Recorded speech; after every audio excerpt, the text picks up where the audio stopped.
Muchas gracias, Carlos. Muy buenas tardes a todas y a todos. Es un gusto verles y verlas aquí, sobre todo porque veo muchas caras familiares y personas que posiblemente es la primera vez que nos visitan. De parte de la Maestría en Proyectos para el Desarrollo Urbano del Departamento de Arquitectura, Urbanismo e Ingeniería Civil de la Universidad Iberoamericana Ciudad de México y el Colegio de Arquitectos de la Ciudad de México, Sociedad de Arquitectos Mexicanos CAMSAM, les damos la bienvenida a la videoconferencia Planeación Territorial de Largo Plazo. Estrategia Nacional de Ordenamiento Territorial 2040, que nos presenta el doctor Víctor Hugo Hoffman Aguirre.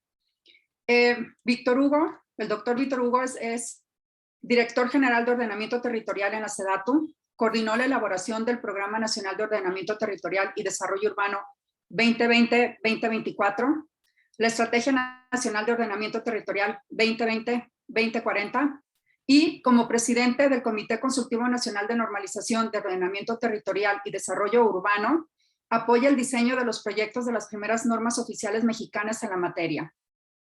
Es urbanista arquitecto con maestría en urbanismo por la UNAM y doctorado en urbanismo por la UPC de España. Es perito en desarrollo urbano del Gobierno de la Ciudad de México y miembro número de la Academia Nacional de Arquitectura.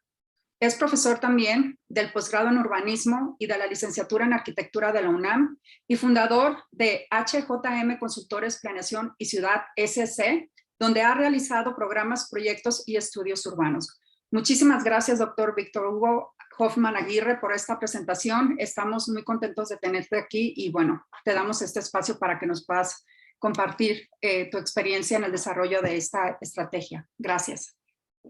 Muchas gracias, Célida. Muchas gracias, Carlos, y sobre todo buenas tardes a todas y a todos. Veo también muchas caras conocidas. Algunos de ellos ya les hemos mostrado esta presentación de lo que es la Estrategia Nacional de Ordenamiento Territorial.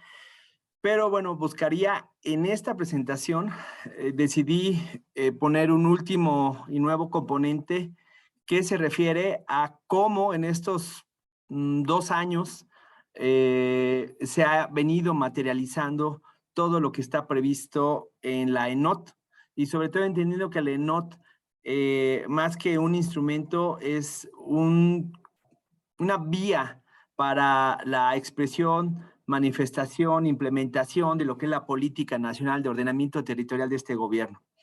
Entonces, sin más, voy a tratar de poner la presentación y comenzar, y pues muchísimas gracias por la invitación y la atención de ustedes.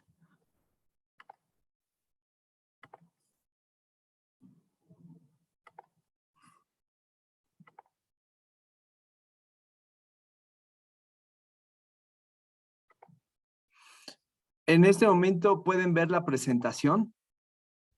Sí. Ok, muchas gracias. Bien, pues como mencionaba, el tema de fondo realmente es la Política Nacional de Ordenamiento Territorial y cómo ésta se tiene de manifiesto a través de lo que es la Estrategia Nacional de Ordenamiento Territorial. ¿Qué es la ENOT?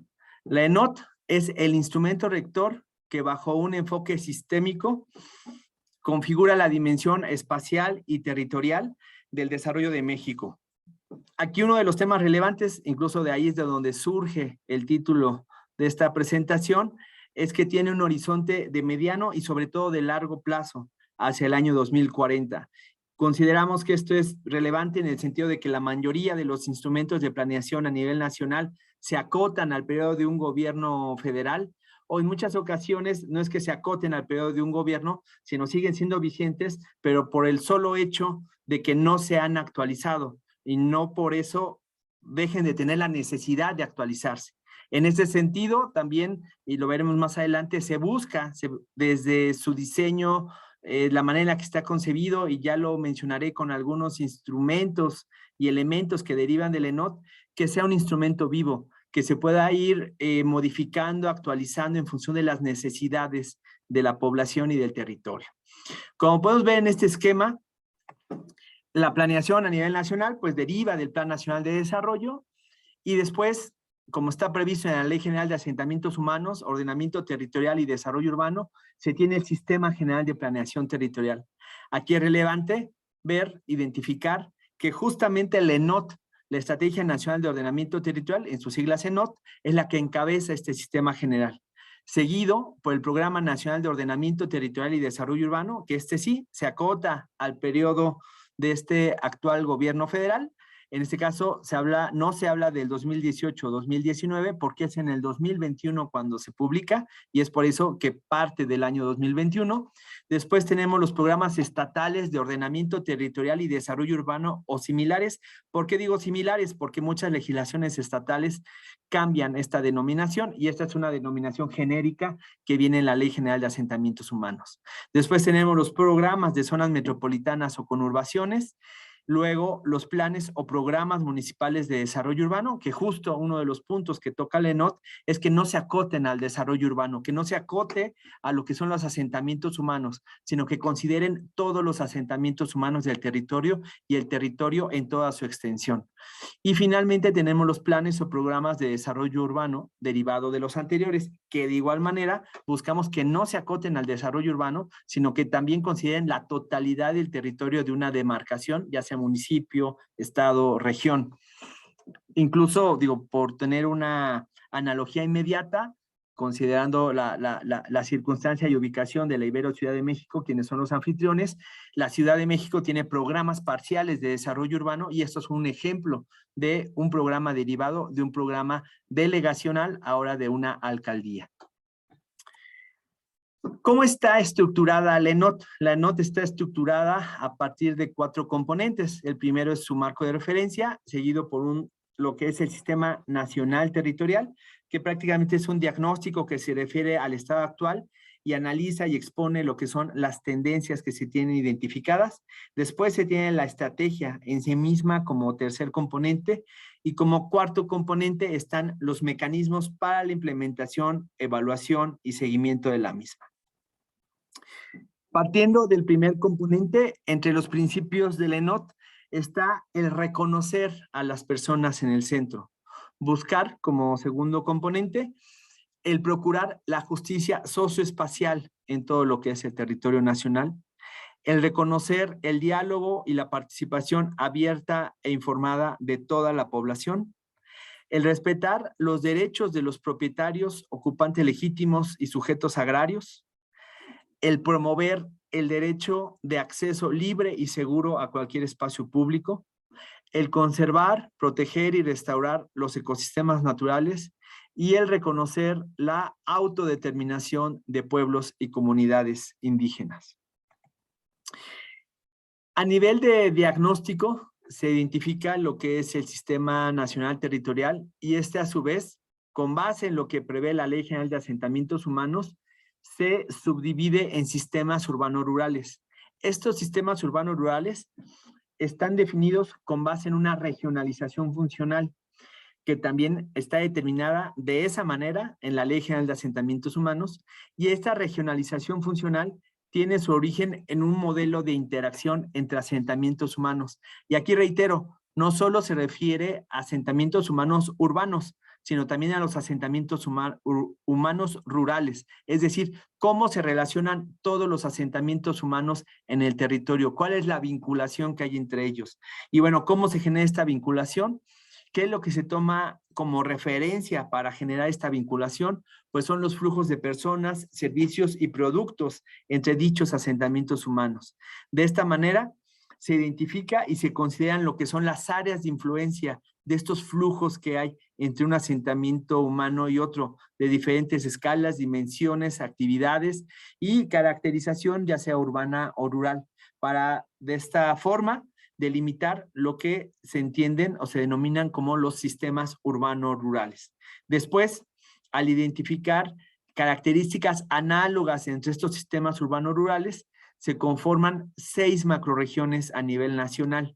En este caso, en el esquema que se está mostrando, pueden ver con una delimitación, con una línea de color rojo, lo que son los sistemas urbano-rurales, y después ya con el color de fondo, pueden identificar lo que son las macrorregiones. Por ejemplo, si alcanzan a ver mi cursor, estoy marcando de norte a sur y de poniente a oriente lo que es la macrorregión noroeste.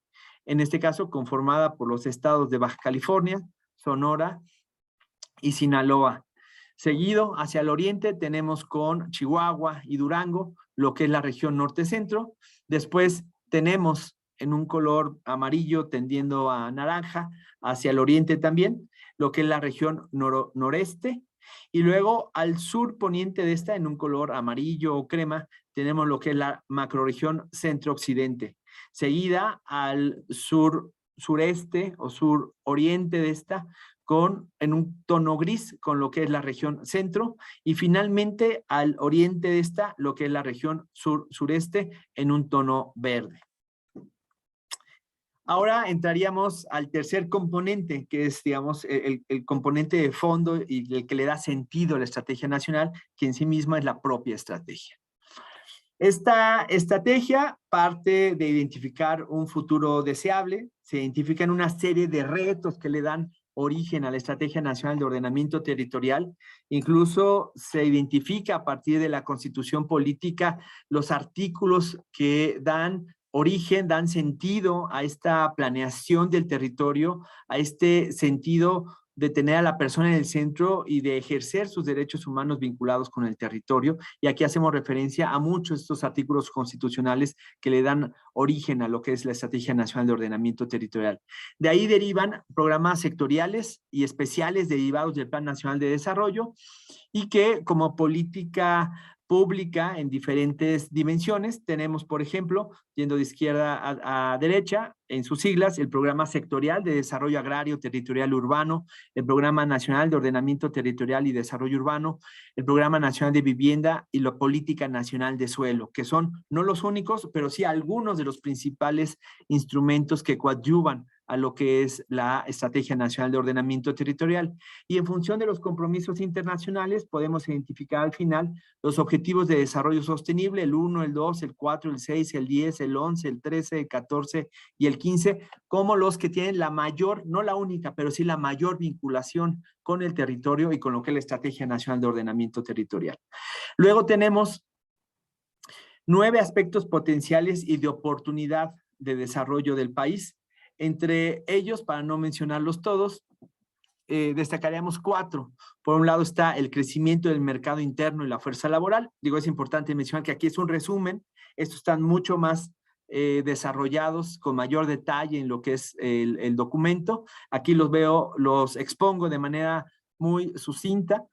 Tenemos después la riqueza social, cultural, económica y ambiental, los recursos naturales y la biodiversidad, y lo que es el potencial para el desarrollo turístico, por mencionar 4 de estos 9.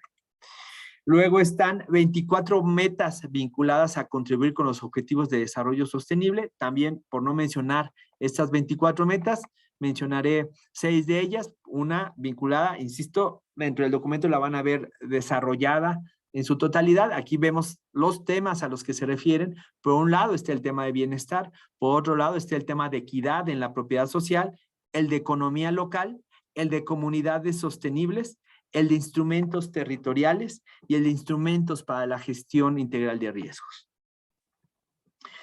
Aquí también como referencia al documento y para poder entenderlo, tenemos una serie de fichas por sistema urbano rural, en donde en cada una de ellas se tiene una meta y esta meta a su vez se vincula con un objetivo de desarrollo sostenible, se alinea. Por ejemplo, y insisto, solo son ejemplos, en el caso del sistema urbano rural sur-sureste 1, que podemos ver aquí en el mapa, está representado preponderantemente por el estado de Chiapas y algunas pequeñas partes de otros estados, tiene como meta de bienestar, insisto, también aquí está de manera resumida, el reducir la proporción de población que vive en condición de pobreza. Y también considera en materia de seguridad alimentaria el reducir la proporción de población con carencia de acceso a la alimentación. Si vinculamos los colores de cada una de estas 2 metas en la parte de abajo con los cuadritos de los objetivos de desarrollo sostenible, vemos cómo se genera esta alineación entre estas metas de los sistemas urbanos rurales del ENOT con estos objetivos de desarrollo sostenible que, como sabemos, derivan de estos compromisos internacionales de México. En este caso vemos lo que es el sistema urbano rural sur-sureste 2 compuesto preponderantemente por el estado de Tabasco. Vemos como hay una fracción del estado de Veracruz, sobre todo representado por Coatzacoalcos, Minatitlán, Acayucan, y luego tenemos también una fracción de Campeche, sobre todo representada por Ciudad del Carmen. De la misma manera, vemos una fracción de Chiapas representada por Palenque, y cómo de esta forma se consolida lo que es el sistema urbano rural sur-sureste 3. En este caso, por poner un ejemplo, tenemos la meta 3 que se refiere a la eficiencia productiva agrícola y que busca aumentar la producción agrícola sin necesidad de expandir las tierras agroproductivas. También tenemos la meta 4 relativa a la salud universal y que busca reducir el porcentaje de población con rezago de acceso a servicios de salud. Y en este caso podemos ver cómo se vincula con o se alinea con los objetivos de desarrollo sostenible, en este caso el 2 que se refiere a hambre cero y el 3 que se refiere a salud y bienestar. Por otra parte, y por poner un tercer y último ejemplo de estas fichas, tenemos el sistema urbano rural sur-sureste 3, en donde se busca en la meta 5, que se refiere a la educación básica universal, reducir el porcentaje de niños y niñas que no tienen acceso a educación básica, y la meta 6, que se refiere a una educación para mejores oportunidades y que busca aumentar la proporción de jóvenes y adultos que han desarrollado las competencias necesarias para acceder al empleo formal. Y en este caso se vincula al Objetivo de Desarrollo Sostenible 4, que se refiere a la educación de calidad.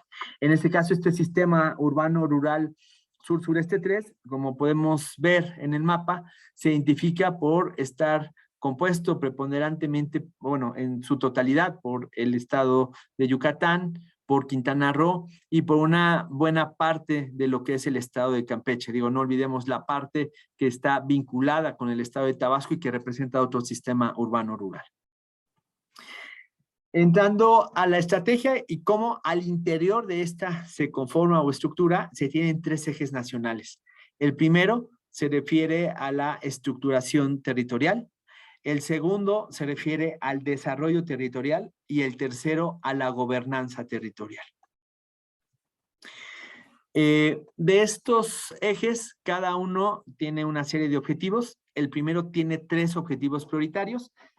Uno de ellos, el primero, se refiere a fortalecer la complementariedad y sinergia entre los asentamientos humanos. Por otro lado está el identificar los sitios para el funcionamiento social y económico de la infraestructura y de los equipamientos estratégicos, así como el fomentar, regular y proteger los ecosistemas atendiendo a su potencial. Insisto, aquí también lo estamos presentando de manera resumida, en el documento los van a poder ver de manera amplia y al 100%.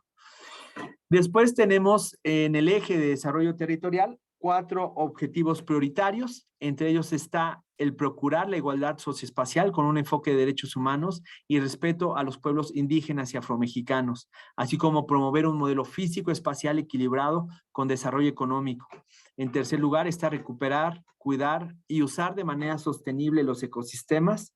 Y en cuarto lugar, promover las acciones ante los efectos ocasionados por el cambio climático. Después tenemos 3 objetivos para el tercer y último eje, que es el de gobernanza territorial, y que busca, por un lado, conformar espacios de diálogo y coordinación y concertación entre los diferentes órdenes de gobierno y los diferentes sectores de la sociedad. Asimismo, orientar programas sectoriales, regionales y especiales con los instrumentos de planeación territoriales de los diferentes órdenes de gobierno, e incorporar los lineamientos generales en los planes y programas de ordenamiento en todas las escalas del Sistema Nacional Territorial. De esta forma, tenemos 3 ejes nacionales, 10 objetivos prioritarios que derivan de esos 3 ejes nacionales. De estos 10 objetivos prioritarios, insisto, en el documento los pueden ver a detalle, tenemos 53 lineamientos generales y 324 lineamientos regionales por sistema urbano rural. Como recordarán, son 20 sistemas urbanos rurales. Como estos son particulares por cada sistema urbano rural, tenemos que en promedio se tienen 16 lineamientos regionales por cada uno de estos sistemas urbanos rurales. Dentro de estas fichas y esquemas podemos identificar que primero se alinean con un eje nacional, después se alinean con un objetivo prioritario y finalmente se alinean con un lineamiento general. Después, ya en lo particular, para poder identificar los lineamientos regionales por sistema urbano-rural, solo mostraremos esta tabla, donde en el caso de los sistemas urbano-rurales sur-sureste 1, 2 y 3, tenemos de manera común para los tres, en esta macrorregión, que es la sur-sureste, impulsar el aumento de actividades de investigación e innovación y mejorar la capacidad tecnológica del sector industrial para su integración en las cadenas de valor. Asimismo, y ya de manera particular y diferenciada para cada uno de estos sistemas urbanos rurales, se tiene el impulsar programas, obras y acciones para la conservación de la biodiversidad y el mantenimiento de los servicios ecosistémicos. Para el caso del sistema urbano rural sur-sureste 1, se busca al menos la preservación de 29.500 kilómetros cuadrados. En el documento ya se pueden especificar cuáles y dónde se ubican. Para el caso del sistema urbano rural sur-sureste 2, la preservación de al menos 19.760 kilómetros cuadrados, y para el sur-sureste 3, 24.450 kilómetros cuadrados. Por otro lado está el promover la identificación de áreas prioritarias para la conservación en los programas de ordenamiento territorial y considerar su incorporación al Sistema Nacional de Áreas Naturales Protegidas. En el caso del sistema urbano rural sur-sureste 1, por mencionar solo algunos ejemplos, se identifican los bosques mesófilos de los Altos de Chiapas, Selva Espinosa, Alto Grijalva, Motocintla. Por otro lado, en el sistema urbano rural sur-sureste 2 están las lagunas de Catazajá, Emiliano Zapata y la Selva Soque, entre otros. Igual, en el sistema urbano rural sur-sureste 3 está Río Hondo, zonas forestales de Quintana Roo, entre otras. Ahora entraríamos al cuarto componente del ENOT, que se refiere a los mecanismos previstos para su implementación, evaluación y seguimiento. De manera muy breve, para su implementación está prevista la construcción de una agenda de trabajo, que ya está implementándose. Se busca el cumplimiento del ENOT a través del Consejo Nacional de Ordenamiento Territorial, que es como el vehículo para poder transmitir la política de la estrategia, y no el único, pero es uno de los principales en términos de gobernanza. Luego están los consejos regionales que están previstos en la propia ENOT y los consejos estatales que están previstos tanto en la ENOT como en la Ley General de Asentamientos Humanos. Consejos estatales y regionales de ordenamiento territorial y desarrollo urbano. También están las comisiones metropolitanas y los consejos municipales, que en este momento en la Ley General de Asentamientos Humanos se denominan como de desarrollo urbano y vivienda. Y tal y como se los mencionaba hace un momento, la idea es que sean consejos municipales de ordenamiento territorial, y se está trabajando hacia hacer estas adecuaciones legislativas que mencionaré más adelante para lograr el tener una atribución no solo en el asentamiento humano y urbano, sino en toda la superficie de un municipio y todos los asentamientos humanos que en él existan.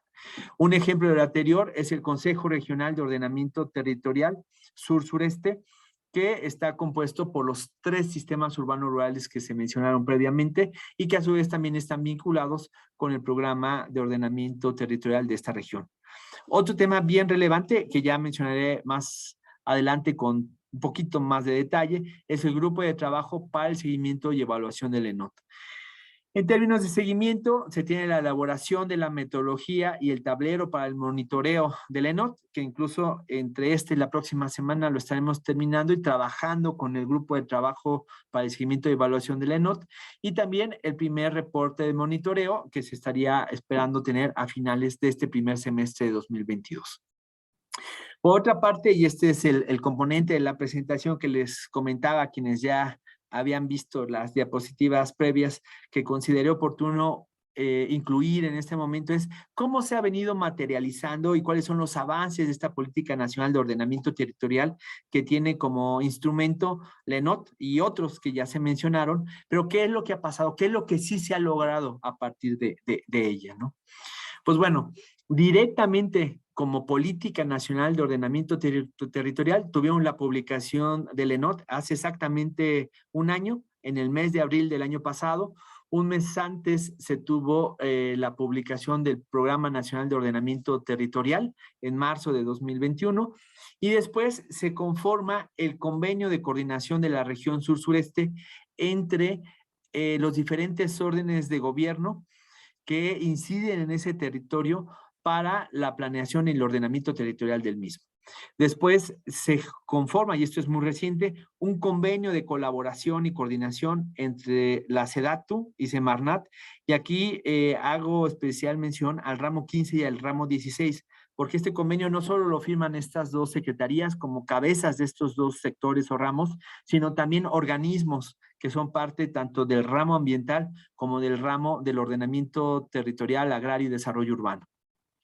De la misma manera, se incluyeron para la firma del convenio a la Secretaría de Turismo, al INA y a la Secretaría de Marina por sus atribuciones en el ordenamiento del territorio, en lo que es el patrimonio que se encuentra en el territorio y por la vinculación que se tiene, en este caso, con todo lo que son los litorales del territorio nacional. ¿Qué se busca con este convenio? En primer lugar, en un primer momento, armonizar las dimensiones territorial, ecológica y de desarrollo urbano en el ordenamiento del territorio. Es decir, que cuando se hace un programa de ordenamiento territorial ecológico, esté acompañado y esté armonizado con un programa de ordenamiento territorial y desarrollo urbano. ¿Por qué armonizado? Porque en este momento no existen las condiciones legales para poderlos integrar en un solo instrumento, que será el fin último de este convenio que mencionaré en tercer lugar. Derivado de esta armonización, estamos en proceso de firmar convenios con los estados de Baja California Sur, Campeche, Quintana Roo, Michoacán y Yucatán. En el caso de Yucatán es importante destacar que por iniciativa de ellos es que se fomentó y desarrolló el proyecto de este convenio y que busca justamente la armonización de sus instrumentos, ya sea de ordenamiento ecológico, ordenamiento territorial y desarrollo urbano, aunque estén separados, pero de manera coordinada en un mismo territorio. Y este último propósito es el de lograr dentro de lo posible para el próximo año o finales de este, en términos legales para finales de este y dentro de lo posible en términos, yo diría, ejecutivos, operativos para el siguiente año, integrar dichas dimensiones del territorio, las que mencionaba, ecológica, territorial, de desarrollo urbano, patrimonial y demás, ya las veremos más adelante, en un solo instrumento. Para esto, lo que buscamos es lograr modificaciones, adecuaciones legislativas, tanto en la LEGEPA como en la Ley General de Asentamientos Humanos, Ordenamiento Territorial y Desarrollo Urbano, e incluso identificamos otras en materia de turismo, otras en materia patrimonial, para que logren en un solo instrumento, otras incluso en gestión integral de riesgos, tener estas dimensiones de planeación e incidencia en el territorio. Y también, en ese mismo sentido, esperaríamos en próximos meses comenzar a desarrollar lineamientos para tener un instrumento único e integrado para el ordenamiento del territorio. Y esto, insisto, en primer lugar, lo estamos haciendo en coordinación con Semarnat y de manera complementaria con organismos del ramo 15, ramo 16, CETUR, INA y la Secretaría de Marina. También tenemos como indicadores de seguimiento 3 del ENOT, que están directamente vinculados a los 3 ejes que mencioné conforme a su estrategia. Y en el caso del Programa Nacional de Ordenamiento Territorial y Desarrollo Urbano, que puede ser motivo de otra presentación en otro momento, ese está compuesto por 6 objetivos y cada uno de ellos tiene 3 indicadores. De ahí es que tenemos 18 indicadores para el seguimiento del Programa Nacional de Ordenamiento Territorial y Desarrollo Urbano.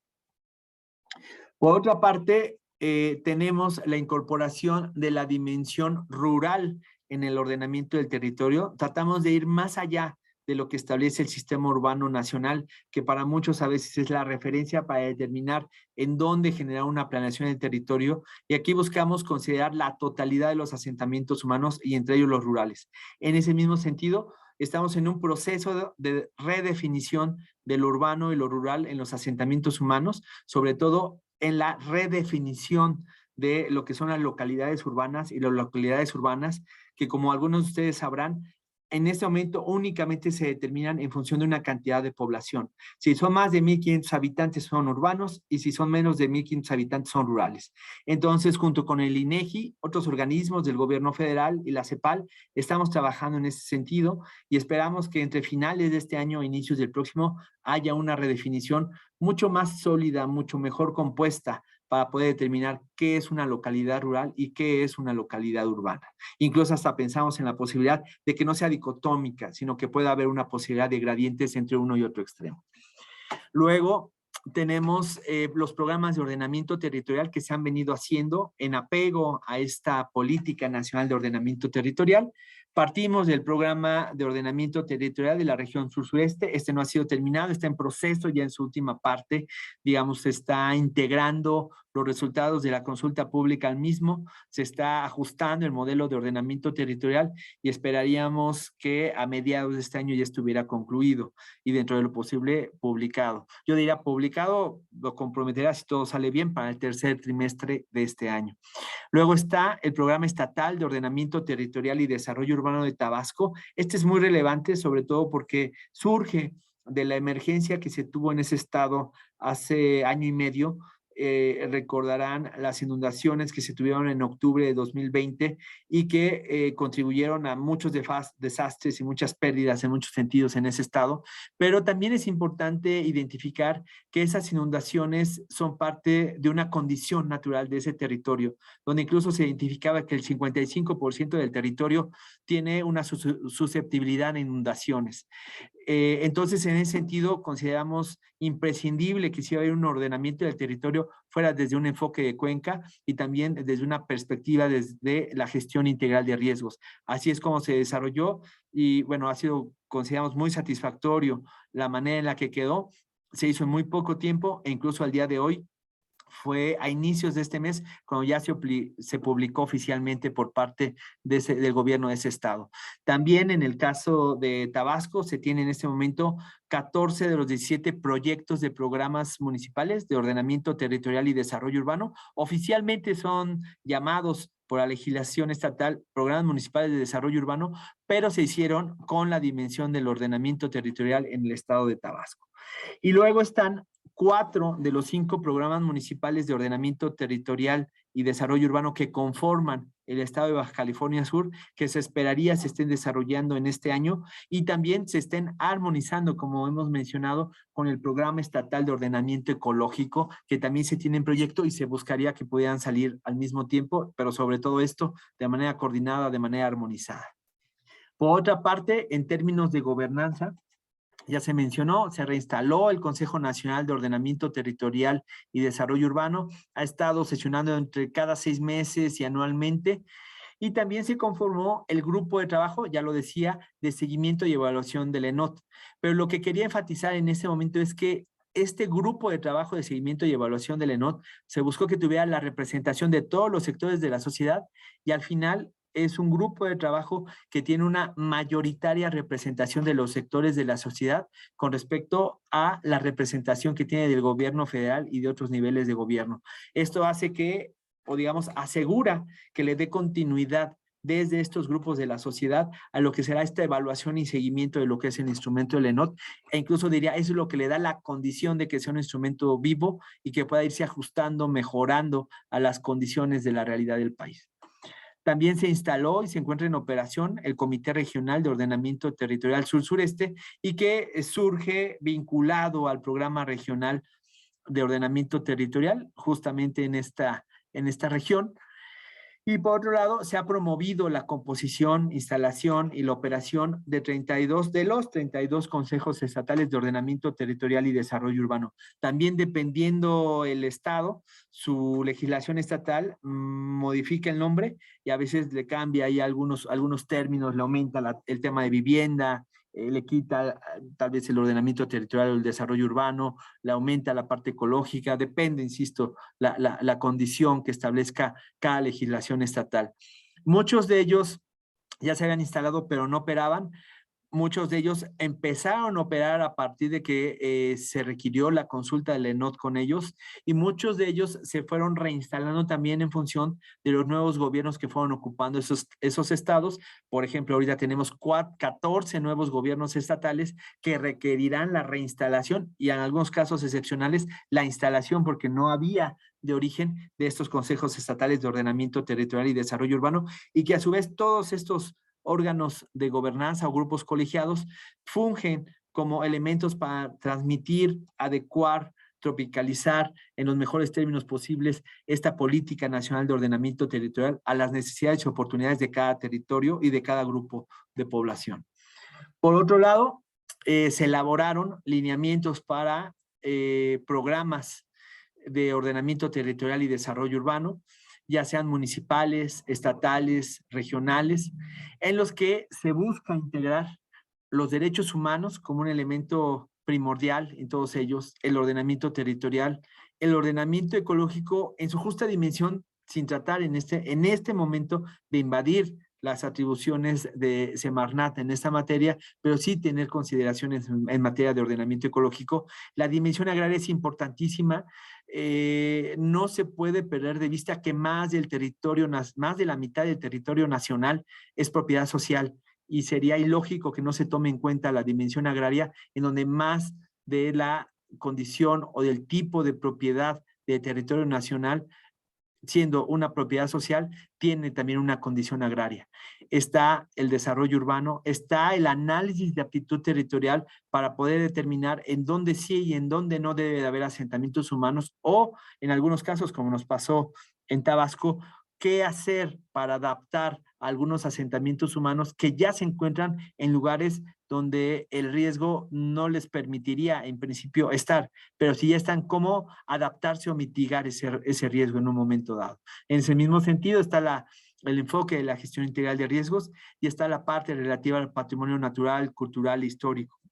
Y una parte muy importante, y yo ahí sí diría de la mano con Semarnat, se le ha dado muchísima importancia y relevancia al tema, es lo relativo a la participación comunitaria, entendiendo que esta participación comunitaria no se tenga al final de la elaboración de un programa en una consulta pública, se tenga desde el diagnóstico, en la construcción de la estrategia, y al final sí, en la consulta pública en función del proyecto al que se haya llegado.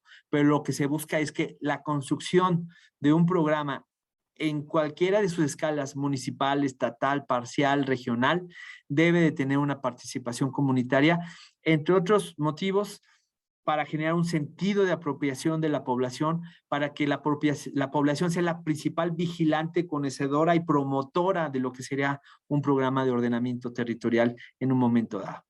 Y después tenemos otros lineamientos, que incluso son los que están vinculados al programa PUMOT 500 que se está promoviendo desde la oficina del secretario y desde la subsecretaría de Desarrollo Urbano, y que en este caso sí están dirigidos a localidades urbanas y con un enfoque preponderante de desarrollo urbano. Por otra parte, están las normas oficiales mexicanas. Se reinstala el Comité Consultivo Nacional de Normalización, de Ordenamiento Territorial y Desarrollo Urbano. Al día de hoy ya se publica la primera norma en materia de espacio público en la historia de SEDATU, ya que era una atribución que no tenía y que surge a partir de la Ley General de Asentamientos Humanos, Ordenamiento Territorial y Desarrollo Urbano en 2016. Está por publicarse, yo creo que en próximos meses, la norma oficial mexicana en materia de equipamiento. Aquí estoy hablando en materia, el título es mucho más amplio y me tardaría un ratito en explicarle el detalle de la misma. Son normas que buscan lo que es la denominación, la clasificación, la nomenclatura de los diferentes elementos de espacio público en el territorio y de los diferentes elementos de equipamiento también en el territorio. Digamos, no compite con lo que es el sistema normativo de equipamiento que muchos de nosotros conocemos, sino más, es mucho más, digamos, modesta en términos de la clasificación que establece y la actualización de esa clasificación, nada más. Se tiene también en proceso una norma oficial mexicana en materia de señalización, de manera conjunta con la Secretaría de Infraestructura, Comunicaciones y Transportes, y que esperaríamos también se pudiera publicar en próximos meses. Otra norma oficial mexicana en materia de vialidades. Y finalmente, en vinculación directa con esta política nacional de ordenamiento territorial y desarrollo urbano, se tiene un proyecto de norma oficial mexicana que busca el fortalecimiento del sistema territorial para la prevención de desastres por fenómenos naturales y que incluso se pueden acrecentar por origen del cambio climático o por vinculación con el cambio climático. Por otro lado, como proyecto de norma oficial mexicana, se tiene una que se está depurando, es digamos la que está un poquito más verde de las 6, en materia de gestión integral de riesgos y que también está vinculada al ordenamiento del territorio. Finalmente, para concluir la presentación, les compartimos que parte de ese trabajo que se ha venido haciendo ha buscado el gobierno de El Salvador que les compartamos la experiencia y las buenas prácticas que se han tenido sobre la incorporación de la gestión integral de riesgos de desastres en los procesos de ordenamiento territorial. Y en específico, el caso que les mencionaba de Tabasco, es un caso que estaremos con ellos, que ya hemos venido compartiendo, que incluso tendremos próximamente una visita con ellos en campo para mostrarles cómo esta política busca la adaptación, la mitigación a esta condición de inundación en Tabasco hacia digamos, su incorporación al ordenamiento territorial y de esa manera disminuir las condiciones o la vulnerabilidad a desastres.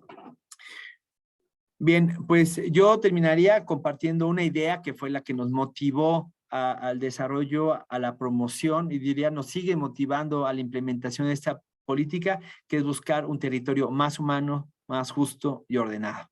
Les agradezco mucho su atención y estoy pendiente y atento a las dudas, observaciones, recomendaciones, preguntas que puedan tener al respecto. Muchas gracias. Muchísimas gracias, doctor Hoffman. Ya tenemos algunas preguntas muy interesantes que nos están planteando las personas que nos acompañan el día de hoy. Y justamente una que es muy básica, pero que también de seguro algunos tienen presente, si usted tuviera la posibilidad de compartir algún correo electrónico para que se puedan comunicar con usted o para que puedan pedir más información. Si usted quisiera compartirlo, alguna vía de comunicación con su oficina, pues estaría más que bienvenido, ¿no? Hay otra pregunta que para poderla entender un poquito mejor, en términos de contextualización, que tendría que leer un poquito el contexto, la hace el doctor Jorge Montejano. Él dice que él estuvo participando en algunas etapas iniciales de la ENOT y siempre hizo hincapié en que una estrategia nacional de OT, de ordenamiento territorial, debería ser mucho más específica con relación al tipo de desarrollo que se pretende. Ejemplos de ello son el sistema de ordenamiento territorial de Corea, quienes hacia los años 70 plantearon la tecnificación y apuntaron sus baterías para ser el primer país productor de barcos mercantes. O sea, es decir, tenían una meta mucho más específica, macroidea, le llama él, que orientar el ordenamiento territorial. También los recursos nacionales para garantizar o generar, mejor dicho, riqueza, el objetivo. Entonces, la pregunta que él plantea, el doctor Montejano, es, en el contexto internacional, ¿cuál es la estrategia que se busca? O sea, México, la posición de México con respecto al mundo a partir de esta estrategia de ordenamiento territorial, ¿cuál sería como la posición que está fijándose como país, ¿no? Y cómo se inserta justamente el país en el concierto del intercambio internacional de bienes. Ese sería el primer planteamiento que yo le comparto, doctor. Sí, muchas gracias. Y bueno, también un saludo a Jorge de Centro Geo. Espero que estés muy bien. Digamos, yo entendí la pregunta en dos sentidos. Una es como el nivel de especificidad o de detalle que debe tener la Estrategia Nacional de Ordenamiento Territorial. Digo, ahí yo invitaría a que la revisaran. Como mencionaba, se tienen más de 300 lineamientos regionales en función de la caracterización específica de cada uno de los sistemas urbanos rurales, e incluso se tienen también, hablábamos ya de otros objetivos, de otras estrategias, de otros ejes que la conforman, por un lado.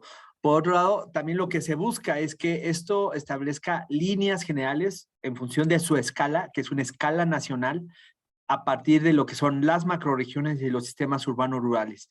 Y lo que se promueve es que esto pueda permear a cada uno de los instrumentos locales entendiendo a cada uno de los estados. Y para esto pues tenemos el Sistema General de Planeación Territorial, de tal forma que se buscaría que en los programas estatales de ordenamiento territorial y desarrollo urbano se pueda tener ya otra escala de planeación derivada de las políticas que vienen del ENOT para poder tener ya un mayor detalle en la planeación a nivel estatal y después tener otra escala de planeación todavía menor, que sería la escala municipal, en donde ya ahí podríamos llegar incluso a escala de barrio, a escala de manzana, una escala incluso, dependiendo de la dimensión del municipio, se podrá llegar a nivel de predio, ¿no?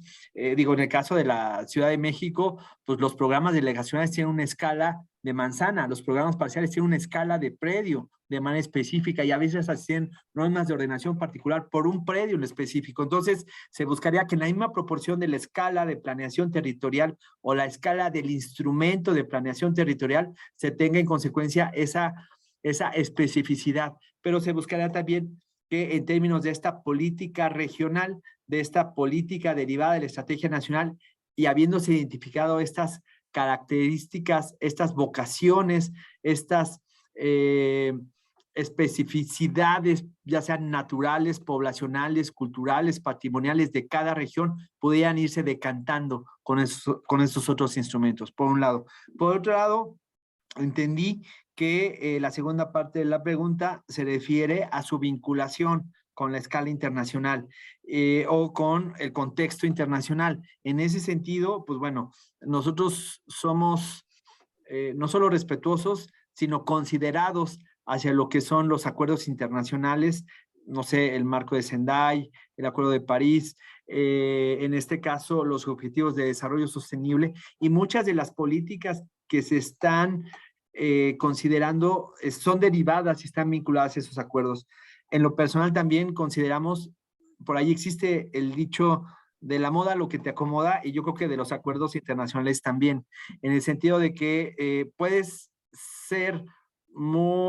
vincularte a todos ellos, pero te vas a vincular con mayor intensidad a los que sean pertinentes y necesarios para tu territorio nacional y para las regiones de tu territorio nacional en función de sus características y necesidades. Entonces, de ahí es que nosotros generamos, pues digamos, esta adaptación a la realidad de México, y lo mostraba en el caso de cómo se vinculan las metas del ENOT a nivel de las regiones y de los sistemas urbanos rurales con lo que son los objetivos de desarrollo sostenible, y es así como generamos o buscamos esta vinculación, y yo también diría este cumplimiento con los acuerdos internacionales, ¿no? Por mencionar algunos ejemplos.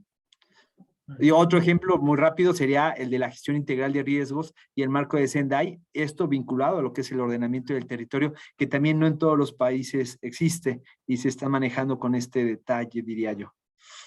Sobre todo hablando de nuestra región, Latinoamérica. Muchísimas gracias, doctor. Mauricio Hernández pregunta, los megaproyectos del gobierno federal, como el Tren Maya, Refinería Dos Bocas, etcétera, ¿son compatibles y fueron evaluados de acuerdo a la ENOT 2020-2040? No son evaluados porque la ENOT no los evalúa, pero sí están considerados por el impacto territorial y regional que estos representan.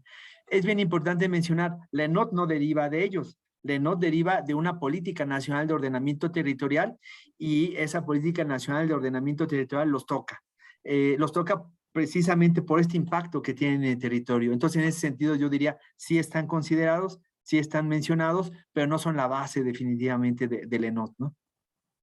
Okay. Muchas gracias. Luis Juárez pregunta, ¿cómo aplicar la ENOT entre planes que tienen diferentes estados de avance o que tienen años sin ser actualizados? Bueno, ahí, pues, digamos, si no han sido actualizados y van a comenzar a actualizarse, pues sería importante ver que de la Política Nacional de Ordenamiento Territorial que está prevista en la ENOT es vinculante a ese territorio. Insistiría un poco en lo que mencionaba de inicio, que es pertinente y necesario que pueda aplicar en ese territorio en función de un diagnóstico, de una estrategia, de una participación ciudadana que esté en ese proceso y que pudiera vincularse con la ENOT.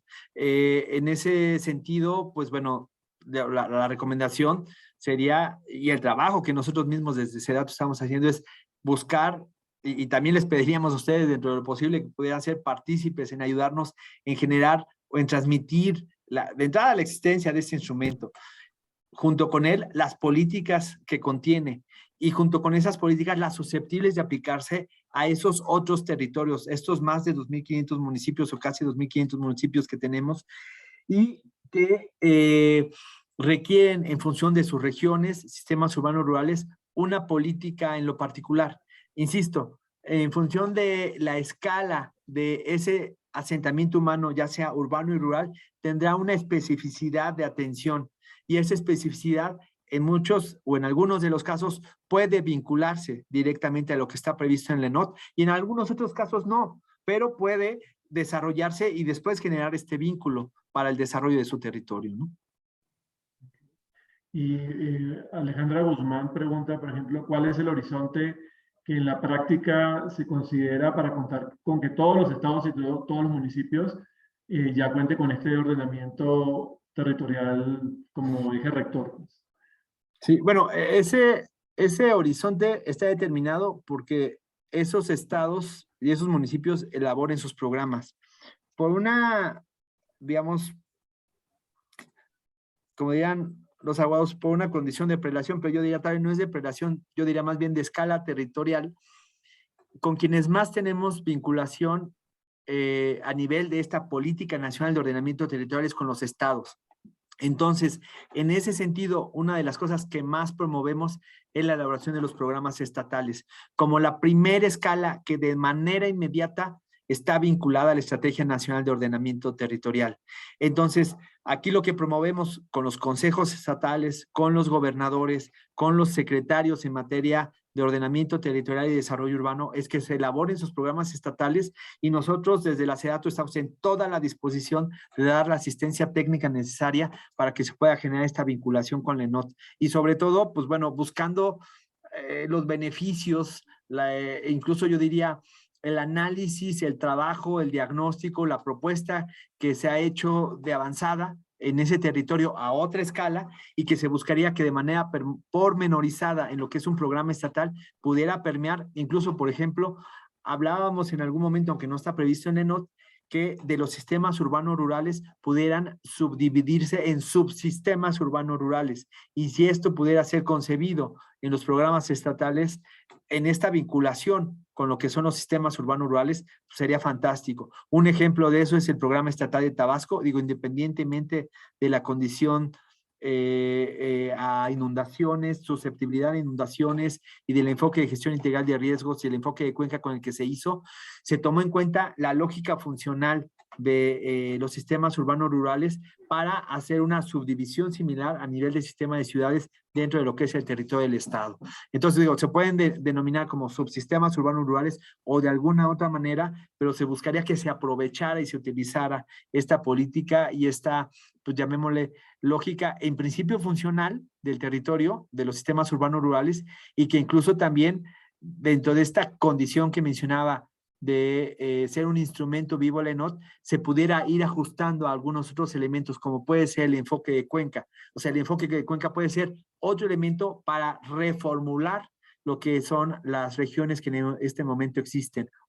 Otro elemento puede ser las regiones culturales, las regiones patrimoniales, pueden ser la condición orográfica o de vegetación o de uso de suelo natural de un territorio. Entonces, son elementos que junto con el grupo de trabajo y evaluación de la ENOT queremos ir ajustando para cada vez ir teniendo una mejor regionalización en función de las características de nuestro territorio nacional. Gracias. Y hablando un poco en esta cuestión de gestión, justamente de recibir retro y demás, pero en este caso ya más de articulación entre diferentes instancias, Francisco Romero, por ejemplo, pregunta que si se trata de una estrategia transversal, ¿cómo se vincularían las secretarías en atención a la ENOT? O sea, ¿cómo está? Ya mencionaste algún tema de articulación en la presentación, pero ¿cómo está concebida esa articulación de forma como mucho más eficiente para generar estos canales de comunicación a su vez también eficientes, ¿no? Sí, pues bueno, ahí ponemos un ejemplo que fue el convenio que se acaba de firmar con la Semarnat, el ramo 15, el ramo 16, el INA, la Secretaría de Marina, para formular, hacer por un lado adecuaciones legislativas y por otro lado lineamientos y de manera, llamémosle, transicional a ese momento, armonizar lo que son estos dos instrumentos en el territorio. De manera, por otro lado, la ENOT, las propuestas, los programas que contempla, muchos de ellos están vinculados al Programa Nacional de Ordenamiento Territorial, en donde para que existieran se requirió una suficiencia presupuestal de las otras dependencias del gobierno federal y así asegurar que lo que se está proponiendo desde la ENOT además de estar vinculado a otros sectores y otras secretarías, exista no solo el recurso, sino también el programa operativo para llevarlo a cabo. Entonces, esos son algunos ejemplos de cómo se genera esa vinculación desde el ENOT. Y justo hablando de recursos, por ejemplo, el profesor Mario Rodríguez platicaba justamente esto, ¿no? De cuál sería la vía para gestionar recursos para las acciones que se prevengan a partir del ENOT, y sobre todo cómo la fundamenta ante el SAT en caso de ser metropolitanos o conurbados. Estas zonas metropolitanas que ya son más de un municipio o ya incluso se conurban con otros estados, ¿cómo aparecería como ¿sí? ¿Cómo aparecería etiquetado el recurso a partir de un desarrollo de esa naturaleza? Sí.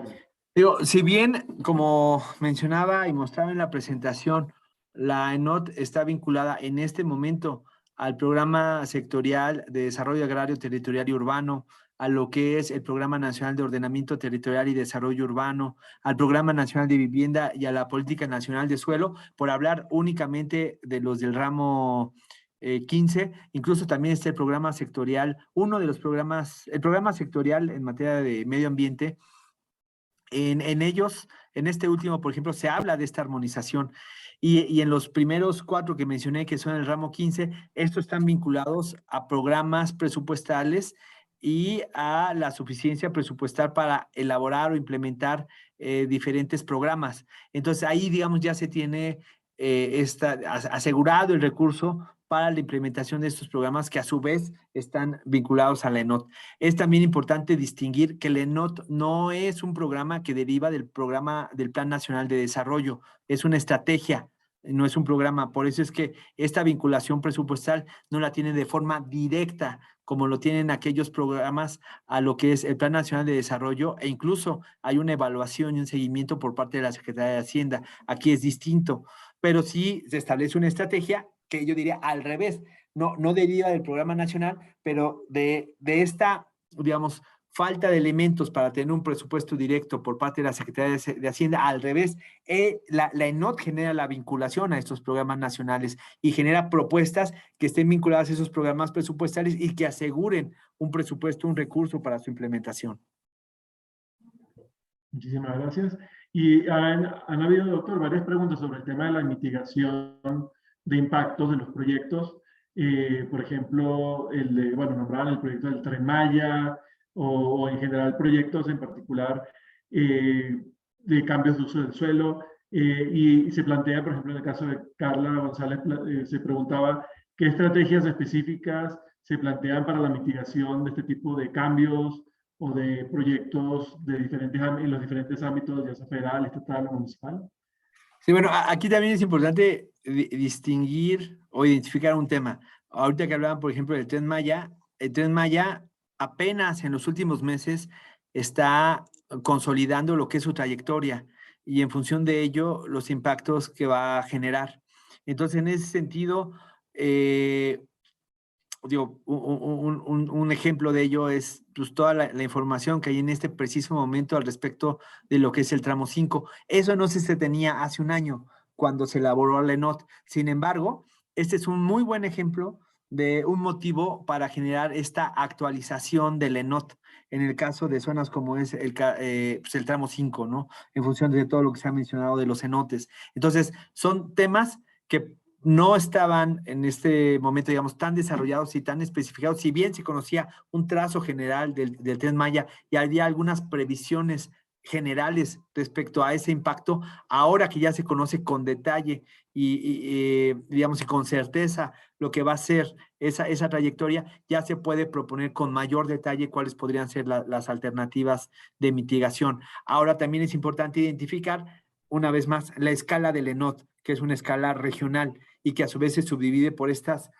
regiones, macroregiones y sistemas urbanos rurales. En este caso, yo diría la escala donde debería de venir con mayor detalle las propuestas de mitigación ya no serían la ENOT, sino sería el Programa Regional de Ordenamiento Territorial Sur-Sureste, que es el que justamente aplica a lo que es la península de Yucatán y también toma en consideración lo que es el proyecto del Tren Maya. Entonces, sería ahí donde tendría que venir en este momento con mayor detalle estas medidas de mitigación, adaptación a lo que sería el impacto de este proyecto, por un lado, y también tomar algunas de las consideraciones, propuestas, estrategias, programas que derivan del ENOT y que serían susceptibles de aplicarse a ese territorio y a esa región.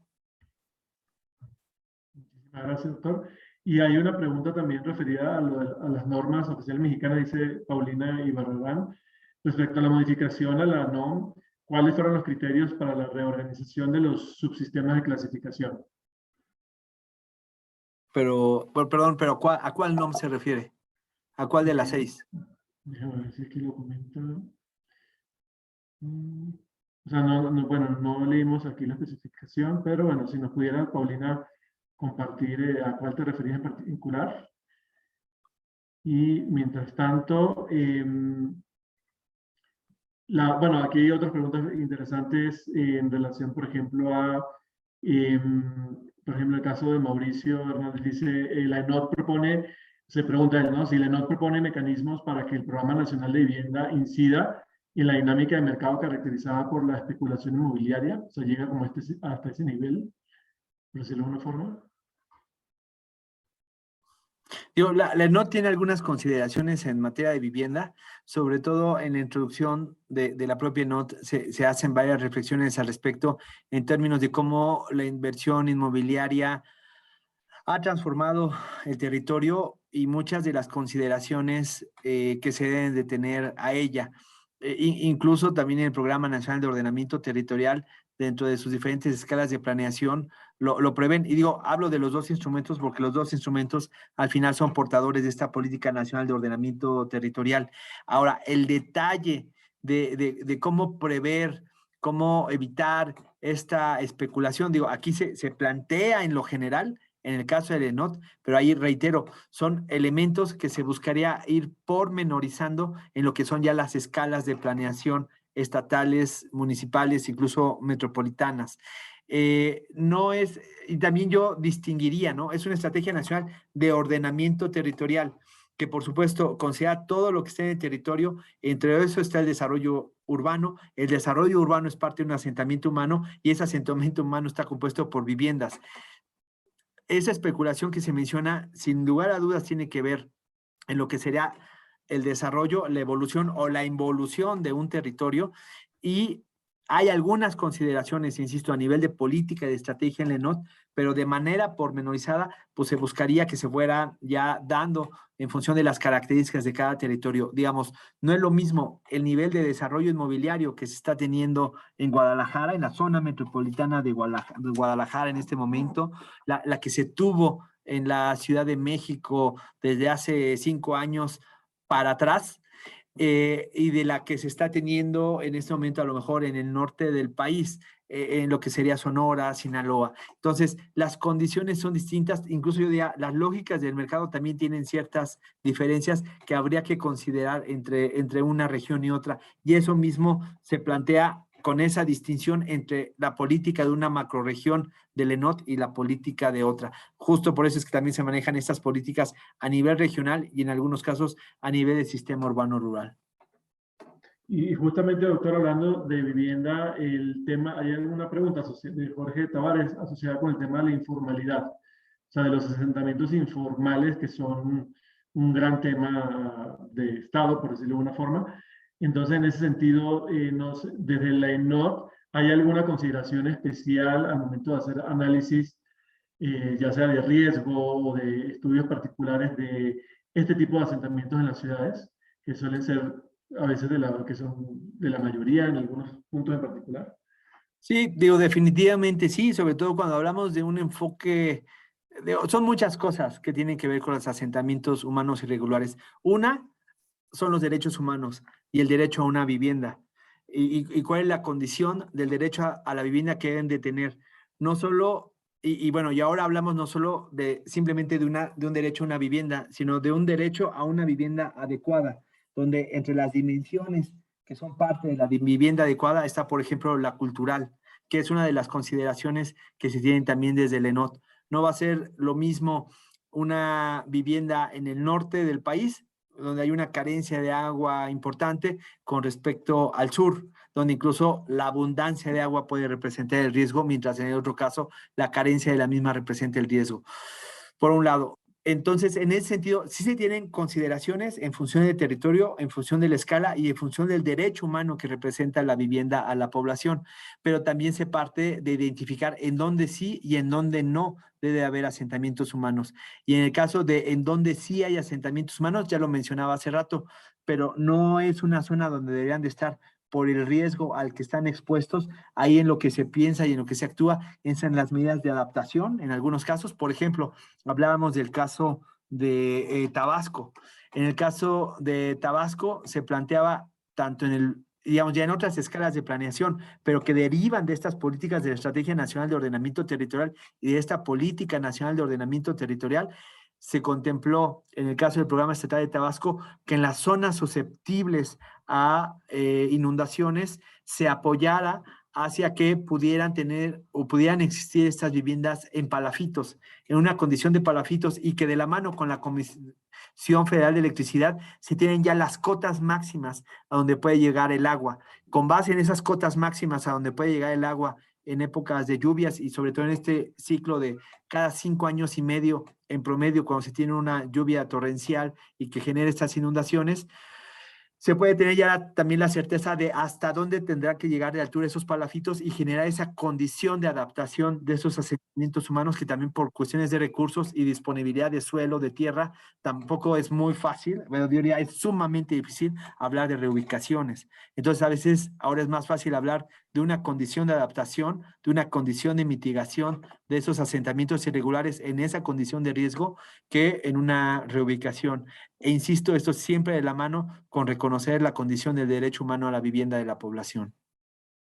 Muchísimas gracias, doctor. Y también pregunta, bueno, ¿dónde se pueden consultar así el documento que ya está más detallado de los lineamientos, de esta información? Por ejemplo, había una persona que preguntaba de lo que usted expuso sobre el tema de Tabasco, si había un lugar donde se pudiese consultar específicamente estos lineamientos ya más puntuales por región. No sé bajo qué vía podría seguirse esta información en particular.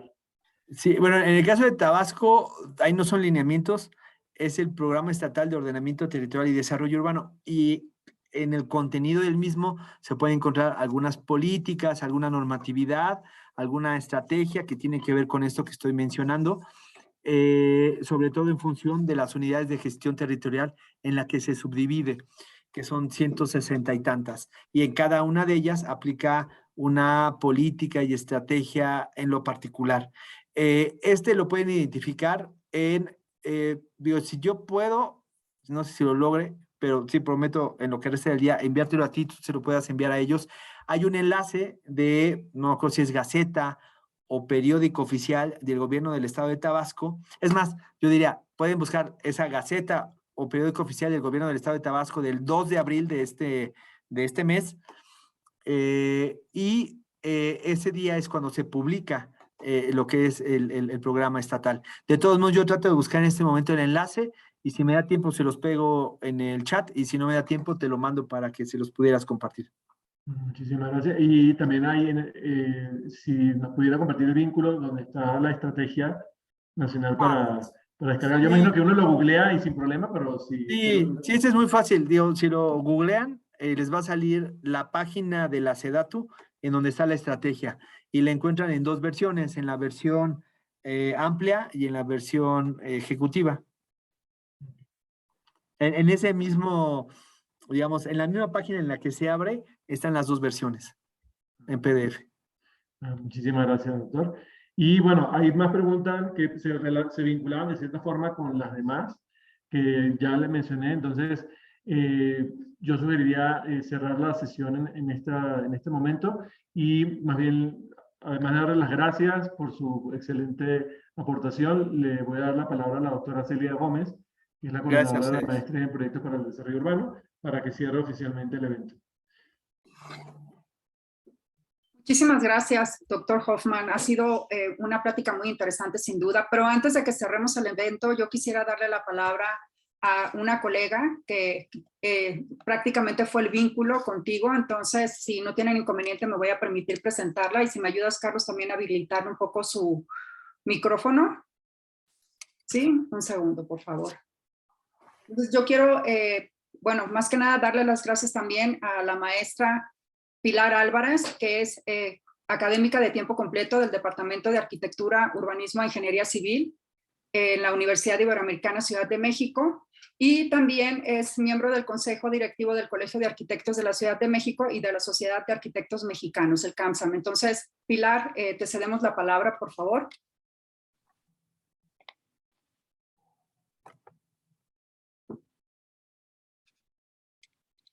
Creo que tienes tu micrófono apagado.